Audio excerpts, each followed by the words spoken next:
안녕하세요. 40대 중반인 여자입니다. 지난 10년이 넘도록 결혼 생활을 하면서 남편은 늘 제 편을 들어주는 모습을 보고 한 번도 결혼을 후회한 적은 없었는데요.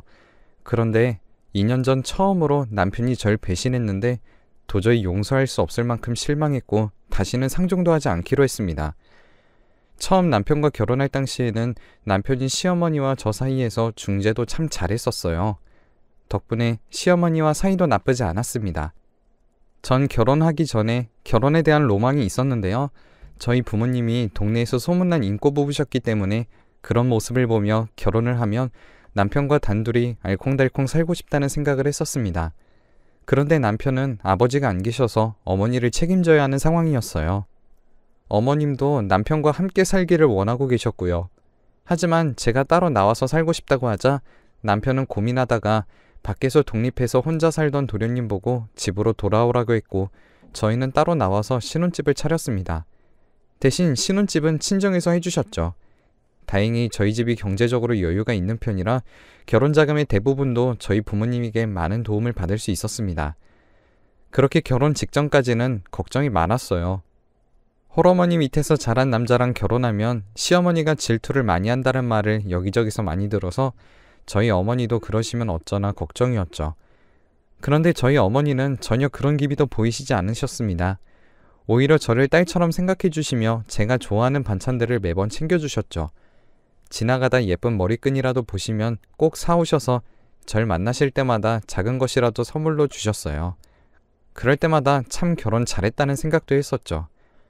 결혼 후 3년 동안은 어머님과 자주 만나며 시댁 식구들과 사이도 좋았습니다. 그러다 도련님이 결혼을 할 여자를 데려왔는데 딱 봐도 부티가 흘러넘치더라고요. 처음 인사를 오는 날부터 어머님에게 선물로 명품 가방이며 스카프며 온갖 명품을 들고 왔습니다. 어머님은 그걸 보고 입이 귀에 걸리셨죠. 제가 어머님 취향을 몰라 어떤 걸로 사와야 할지 몰라서 종류별로 준비해봤어요. 다음부터 좋아하시는 브랜드나 스타일 있으시면 말씀만 하세요. 어머니는 브랜드 티가 안 나는 걸 선호하신 거죠? 지금 입으신 옷은 어떤 브랜드예요? 저도 브랜드는 다 아는데 이런 스타일은 처음 봐서 어떤 브랜드인지 모르겠네요. 예비 동서의 말에 집안 분위기는 정막이 흘렀습니다. 어머니가 입고 계셨던 옷은 제가 사드린 옷이었는데 동서가 들고 온 명품과는 비교하기 부끄러운 정도였습니다. 시어머니가 가지고 계신 옷 중에서는 그 옷이 그나마 비싼 편에 속했지만요. 제가 눈치를 보자 어머니는 웃으시며 자기는 명품을 잘 모른다며 이것도 큰며느리가 사준 거라 브랜드는 모르겠다고 하시며 넘어갔습니다. 그 말을 하자 예비동서가 절 쳐다보며 위아래로 절 훑어보는 겁니다. 그 모습을 보고 저도 느낌이 이상하다 생각했었죠. 그래도 좋은 날이니 애써 신경 쓰지 않고 넘기려고 했습니다. 어머님은 동서에게 맛있는 음식을 해줘야겠다며 저에게 일을 시키셨어요. 결혼하고 3년 동안 단 한 번도 저에게 먼저 일을 시키시기는커녕 제가 일을 도와드리겠다고 해도 그저 앉아서 쉬라며 애지중지 하셨었는데 예비 동서에게 명품을 받고서는 처음으로 저에게 일을 시키는 것이었습니다. 식사 준비부터 식사 중간에도 제대로 앉아서 밥을 먹지도 못하고 이리저리 움직이며 동서 입에 들어가는 음식을 나르기 바빴어요. 그날은 저녁을 먹고 설거지까지 하고 앉으려는데 어머니께서 저에게 얼른 과일도 내오라며 한 번도 앉을 틈을 안 주시더라고요. 거기다 예비동서는 그런 저를 투명인간 취급을 하며 제가 일하는 게 당연하다는 듯이 도와주겠다는 말을커녕 저에게 주문만 하고 있었습니다. 점점 저도 당혹스러움을 넘어서 화가 나려고 했죠. 남편도 그런 제 기분을 알아차렸는지 과일을 깎고 있는 저에게 조용히 다가와 오늘은 어머니가 명품도 받고 막내 아들까지 장가간다고 하니 기분이 좋아지셔서 그런 걸 거라며 하루만 참아달라고 절 달래주더라고요. 그리고 과일을 먹을 때가 되어서야 남편이 중간에서 예비동서와 제가 통성명을 할 시간을 만들어서 겨우 조금 이야기를 나누었죠. 그런데 예비동서는 어머님의 옷에 대해서 말을 꺼내며 제 신경을 긁었습니다. 형님, 근데 어머님도 체면이 있으신데 고작 몇만 원짜리 티를 사주시면 어떡해요.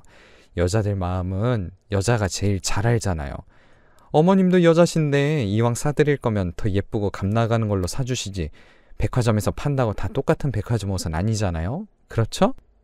그럼 이제 어머님 옷을 우리 예비동서가 더 비싸고 예쁜 걸로 해주시면 되겠네요. 제가 그 옷 사드릴 때 어머님도 좋아하셨어요. 그래도 백화점 가서 고심해서 골라서 사드렸었고요. 저희 오늘 처음 만나는 자리고 앞으로 계속 볼 사이인데 말을 너무 무례하게 하시네요. 아무리 그래도 제가 손윗 사람인데 제가 일하는데 어쩜 그렇게 당연하게 앉아서 이거 달라 저거 달라며 말만 하고 다음부터는 예의 차려서 말씀해 주세요. 예비 동서의 무시하는 듯한 말투에 저도 하루 동안 꾹 참아왔던 말들을 동서에게 토해내듯이 말했습니다. 그런데 그 옆에서 그 말을 듣고 계시던 어머님이 동서를 두둔하시는 태도에 더 실망스러웠어요. 오히려 저에게 왜 긴장해서 잘해보려는 사람 기를 죽이냐며 과일이나 더 깎아오라며 절 주방으로 내몰았죠. 어머니의 태도에 너무 서러워진 나머지 주방으로 들어가 조용히 눈물을 참고 있었는데 밖에서는 자기들끼리 하하호호 웃으며 이야기하는 소리에 결국 혼자서 눈물이 터졌습니다. 그런데 조용히 주방문이 열리는 느낌이 들어서 문 쪽을 바라보니 주방문을 살짝만 열고 동서가 절 물끄러미 바라보고 있더라고요. 그러다 저와 눈이 마주치자 다시 문을 닫고 돌아가 아무 일도 없다는 듯이 어머니와 떠들어댔습니다. 그저 절 구경하러 온 것 같은 예비동서의 모습과 그런 예비동서와 절 차별하는 시어머니의 모습에 그날 많은 실망을 했습니다. 남편은 신경 쓰지 말라며 자기가 다음번에는 예비동서에게 그러지 말라고 단단히 말해놓겠다며 집으로 가는 내내 제 편을 들어주었어요. 하지만 그날 이후로 시어머니의 차별은 갈수록 심해졌습니다. 동서는 매번 보란듯이 명품을 한 바구니씩 들고 와서 어머니의 마음을 샀고 그럴수록 어머니는 동서를 더 마음에 들어하시며 그곳에 가면 전 앉을 틈도 없이 일하고 어머니는 동서와 수다 떨기 바빴어요. 그런 일들이 반복되다 보니 동서와 마주치는 게 껄끄러워진 저는 명절이 아니고선 어머님 집에 잘 가지 않게 되었습니다. 동서가 생기기 전까지만 해도 한 달에 한두 번은 찾아뵈면서 함께 외식을 하는 게 일상이었지만 더 이상 차별을 받으면서까지 그럴 마음이 생기지 않았었죠. 그러던 중 아이를 갖겠다고 계획을 하고 나서 1년 만에 제가 임신을 했습니다. 한동안 우울했었는데 임신했다는 소식은 저에게 단비 같은 존재였어요. 마침 명절이 일주일도 남지 않아서 명절에 임신 소식을 알리기로 했습니다. 그리고 명절날 오랜만에 시어머니 집에서 모두 모여 웃으며 이야기할 때 남편과 저는 타이밍을 보다 어머니에게 드릴 말씀이 있다고 했습니다. 그런데 저희의 말을 막으며 동서도 자기도 할 말이 있다면서 먼저 이야기하겠다며 말릴 틈도 없이 먼저 말해버리는 겁니다. 동서는 자기가 임신을 했다며 축하해달라며 초음파 사진을 보여주더라고요. 그 소식에 시어머니는 어찌나 기뻐하시는지 동서를 껴안고 너무 잘했다며 집에 복덩이가 굴러들어왔다고 상기된 목소리로 말씀하셨습니다. 저희도 말씀을 드리려는데 저희의 이야기는 제대로 듣지도 않고 조용히 있으라면서 동서 축하나 해주라고 하시더군요. 그래서 저는 답답한 마음에 저도 임신한 지 한 달이라고 말씀드렸습니다. 그런데 시어머니는 저희에게 뚱하게 그러냐면서 너희는 임신할 때가 한참이나 지나서 이제서야 동서랑 똑같이 임신한 거 아니냐며 호들갑 떨지 말라고 하셨어요. 남편도 화가 머리끝까지 나서 어쩜 그렇게 동서만 예뻐하냐며 저희도 똑같이 임신하고 축하받을 일인데 이렇게까지 차별하시지 말라고 하자 순식간에 분위기가 험악해졌습니다. 오히려 남편을 제가 말리며 그만하라고 했지만 남편도 그동안 참았었는지 어머니에게 대들며 명품 주는 동서만 며느리고 큰 며느리는 가정부로 보이냐며 이럴 거면 다시는 집에 안 오겠다고 선언했습니다. 그러자 시어머니도 오히려 안 와도 자기는 상관없다며 저희들이 손해일 거라면서 화를 내시더라고요. 저와 남편은 시어머니의 말에 둘 다 너무 화가 나서 다시는 안 오겠다고 하고선 집으로 돌아왔습니다. 남편은 지금까지 시어머니에게 대든 적이 한 번도 없었는데 이렇게 크게 실망한 건 처음인지 그 이후로 어머니에게 연락도 하지 않고 몇 달이 지나 저도 만삭이 되어 임신을 앞두고 있었습니다. 그런데 어느 순간부터 시어머니에게서 연락이 오더라고요. 저는 이미 너무 많은 실망을 해서 시어머니의 연락은 하나도 받지 않았습니다. 남편도 혹시나 제가 스트레스를 받을까 연락받지 말라고 했고요. 그런데 시어머니는 직접 집까지 찾아와서 문을 두드리셨습니다. 남편이 출근하고 제가 혼자 있을 때 찾아오셨는데 저도 끝까지 문을 열어드리지 않고 버티고 있었습니다. 그런데 남편이 퇴근하다 현관문 앞에서 버티고 계신 어머니와 마주쳐서 함께 집으로 들어왔습니다.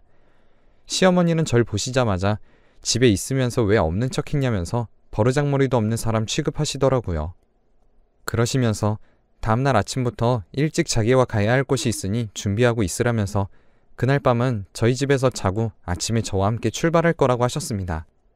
어머니, 저 다음 달이면 출산이에요. 그런데 이런 몸으로 어딜 가요? 최소한 어디인지는 말씀을 해주시던가요. 이렇게 막무가내로 오시면 뭘 어쩌시겠다는 거예요? 그리고 의사가 스트레스 받지 말고 조심해야 한댔어요. 지금 어머님이 이러시는 것도 저한테는 너무 스트레스니까 오늘은 돌아가 주세요. 그러자 시어머니는 무슨 말을 그따위로 하냐면서 내일 자기를 안 따라가면 남편이고 저고 둘 다 엄청 후회할 거라며 겁을 주시더라고요. 남편은 그 말을 신경도 쓰지 않고 저에게 가지 말라고 했지만 남편과 저 둘 다 후회를 한다고 하니 조금 불안한 마음이 들었습니다. 그래서 한참을 생각하다 내일 함께 가겠다고 했어요. 그리고 그 다음날 시어머니를 따라가자 굉장히 부유해 보이는 동네에서 가장 큰 집의 뒷문으로 절 이끄셨습니다. 어안이 벙벙한 채로 따라 들어가자 그곳에는 동서가 웃으면서 저를 맞이하고 있더라고요. 어머, 형님도 오셨네요. 오랜만이에요. 오늘 저희 집에서 중요한 자리가 있어서요. 근데 어머님 요리를 제가 워낙 좋아하다 보니까 임신 이후로 계속 어머님 음식만 먹고 있거든요. 그래서 오늘 요리도 어머님께 부탁드렸는데 형님까지 이렇게 도와주신다니 감사드려요. 그 이야기를 듣자 어이가 없어 집으로 돌아가려고 했습니다. 하지만 시어머니가 절 붙잡으시면서 어딜 가냐며 중요한 자리인데 일손이 부족하다며 도와주고 가라며 이거 하나 도와주는데 뭐 그리 어려운 일이라고 그렇게 휙 가버리려고 하냐며 절 끈질기게 붙잡으시는 통에 결국엔 일을 도와드렸습니다. 하지만 일을 돕는 내내 아무리 주위를 둘러보고 분위기를 보아도 중요한 자리는커녕 그냥 동네에서 친구들을 불러 모아 놀고 먹는 자리 같았어요. 그런 와중에 시어머니는 땀을 뻘뻘 흘리시며 음식을 하셨습니다. 그렇게 4시간을 한 번도 앉지 못하고 음식만 하다가 집으로 돌아가려고 하니 그제서야 동서는 얼굴을 다시 내보이며 어머니에게 명품 가방을 턱 쥐어주었습니다. 그 모습을 보고 시어머니고 손윗사람이고 개념도 없이 돈으로만 해결하려는 사람이라는 생각에 치가 떨렸어요. 동서, 아무리 그래도 시어머니한테 이렇게 일을 시키는 게 상식적으로 어긋나는 행동이라고 생각 안 해? 어머님 나이도 나이인데 지금 하루 종일 일을 시키지를 않나. 나도 동서랑 같은 임산부인데 여기 와서 일을 도우면 최소한 동서도 와서 돕는 척이라도 하던지. 그리고 동서에게 한마디 더 하려는데 오히려 어머님이 절 말리시며 그만하라며 왜 임산부에게 안 좋은 소리 하는 거냐며 제 팔을 잡고 데리고 나오셨어요. 대문을 나와 어머니에게 실망스럽다며 명품이면 다 괜찮은 거냐고 실랑이를 벌이고 있는데 동서가 굳은 표정으로 나와서 저 보란 듯이 지갑에서 수표를 꺼내더니 제 손에 억지로 쥐어주시고서는 이제 됐냐는 듯이 절 보고 집으로 들어갔습니다. 그리고 집으로 돌아와서 한참을 울었어요. 남편이 퇴근하고 제 눈을 보고서 무슨 일 있었냐며 물어볼 정도로 눈이 부었지만 남편에게는 차마 말하지 못했습니다. 그 후로 한 달이 지나고 저희는 예쁜 딸을 얻었습니다. 동서도 비슷한 시기에 딸을 낳아 시어머니에게 이런저런 도움을 받으며 결국엔 본격적으로 함께 살기 시작했다고 들었습니다. 저희 딸이 어린이집을 다니기 시작하면서 도련님과 시어머니는 무슨 일인지 이제 함께 살자며 남편을 설득하더라고요. 저는 못마땅했었지만 동서가 집을 마련할 테니 좋은 학군에서 아이를 키우자며 저에게 사근사근하게 굴더라고요. 저도 딸을 잘 키우고 싶은 마음도 있었으니 남편과 저는 그래도 지난 일을 잊고 함께 살기로 결정했습니다. 하지만 함께 살면서 동서는 시어머니를 식모 취급하며 몸도 안 좋으신 분에게 이것저것 시켜먹기 바빴고 그런 모습을 본 남편은 충격을 받고서 동서에게 화를 내기도 하며 분위기가 험악해지는 일이 생겼습니다. 그렇게 위태위태하게 살면서 시어머니 편을 들어준 건 저희였지만 시어머니는 저희 딸보다 조카를 예뻐하셨습니다. 그러자 조카는 자기는 어떤 짓을 해도 저에게만 들키지 않으면 혼나지 않는다는 걸 알아차렸는지 제가 보지 않는 틈이면 저희 딸을 괴롭히고 꼬집고 밀치기 일쑤였어요. 그런데 어느 날은 제가 2층에서 내려오는데 아니나 다를까 또 제가 없다고 조카는 제 딸을 꼬집으며 괴롭히고 있었어요. 저는 그 모습을 보고 놀라서 조카에게 뭐 하는 짓이냐며 소리치며 달려가자 조카는 저에게 잡히지 않으려 저희 딸을 세게 밀치고 시어머니 품에 쏙 안겼습니다. 그러자 제 딸이 할머니 품에 안긴 조카를 끌어내리려 다가가자 시어머니가 저희 딸을 다시 한 번 더 밀쳐냈습니다. 그러자 중심을 제대로 잡지도 못하고 그대로 바닥에 머리를 쿵 하고 부딪혔습니다. 저는 놀라서 달려갔고 딸은 경기를 일으킬 정도로 울어댔습니다. 시어머니는 그럴 의도가 아니었다며 변명을 하셨지만 저는 그동안의 울분이 터져서 어머니에게 며느리 차별하는 것도 모자라서 똑같은 손녀들도 차별하는 건 아니지 않냐며 화를 내며 겨우 딸을 달래주었는데요. 딸이 울음을 겨우 그치고 나서부터는 말을 하지 못하는 겁니다. 저는 너무 놀라서 몇 번이고 딸의 이름을 불렀지만 딸은 잘하던 말을 하지 못했습니다. 병원으로 데려가 검사를 해봤더니 뇌에는 이상이 없는데 심리적인 이유로 말을 하지 않는 거라며 며칠이 지나면 조금씩 돌아올 수 있으니 잠시 기다려보자는 말만 듣고 집으로 돌아와야 했습니다. 그리고 저희는 곧바로 그 집에서 나와서 따로 살기로 했습니다. 남편도 제 이야기를 듣고선 동서에게 한껏 퍼붓고 바로 짐 싸서 나왔죠. 그런데 며칠이 지나고 동선의 딸이 병원에 입원했다는 소식을 들었습니다. 조카는 태어날 때부터 신장이 안 좋아서 2주에 한 번씩 병원을 갔었는데 최근에 갑자기 상태가 안 좋아져서 입원하여 신장 이식을 기다리고 있다고 들었습니다. 남편은 그 소식을 전하면서 아무래도 자기는 혼자서라도 문병을 가야겠다며 그래도 조카인데 어린아이는 잘못이 없지 않냐며 안쓰러워하더라고요. 조카가 밉기도 했지만 남편 말대로 그 어린아이가 무슨 죄가 있겠어요. 안쓰러운 마음에 병원에 들렀습니다. 동서는 얼굴이 반쪽이 되어서 조카만 바라보고 있었습니다. 딸은 아직도 시어머니와 동서가 무서웠는지 병실에 들어가서도 제 뒤에서만 꼭 숨어서 조카를 바라보았죠. 조금씩 말이 돌아오고 있긴 했지만 여전히 말이 많이 어눌한 상태여서 인사도 제대로 못하고 제 옷자락만 꼭 쥐고 있었습니다. 그런 제 딸은 가엾지도 않은지 시어머니는 제 뒤에 있는 딸을 보더니 갑자기 성큼 다가와 딸의 손목을 잡았습니다. 너는 건강하지? 밥도 잘 먹고 소화도 잘 시키고 잘 뛰고 그렇지? 사촌끼리면 서로를 돕는 게 당연한 거야. 그렇지? 제가 볼 때 시어머니는 광기에 사로잡힌 사람처럼 보였습니다. 신장은 크기가 비슷해야 이식이 가능하니 몸집이 비슷한 사람의 신장을 기다리는 상황이었는데 시어머니라는 사람은 눈에 뵈는 게 없는지 실어증에 걸린 제 딸을 보며 그 신장을 탐내는 것이었습니다. 더 이상은 사람으로 보이지도 않아서 저는 뒤도 돌아보지 않고 제 딸을 데리고 병실을 나왔어요. 그런데 그 이후로 남편에게 끊임없이 전화가 걸려오더라고요. 집으로 직접 찾아오기도 하는 모습에 너무 끔찍해서 온갖 욕을 하기도 하고 소금도 뿌리고 물도 뿌리고 할 수 있는 건 다 해봤지만 꿈쩍도 하지 않았습니다. 그런데 이제는 정말 조카가 위험하다는 소식을 듣고 지긋지긋했지만 남편이 그래도 마지막일 수도 있으니 신장을 달라는 말을 안 할 거라며 절 설득했습니다. 결국엔 병원을 갔고 딸은 데려가고 싶지 않았지만 마땅히 맡길 사람이 없어서 함께 갈 수밖에 없었습니다. 그런데 딸이 병실 문 앞에서 멈춰서서는 들어가기 싫다는 말만 겨우 반복하더라고요. 저는 무슨 일인가 싶어서 딸을 달래고 있는데 동서와 시어머니가 안에서 소리를 들었는지 문을 열고서는 얼른 들어오라며 다그치더라고요. 느낌이 이상해서 병실 안으로 들어가지 않고 버티고 있었는데 딸이 아주 작은 소리로 아빠를 부르며 자기는 수술하기 무섭다고 했습니다.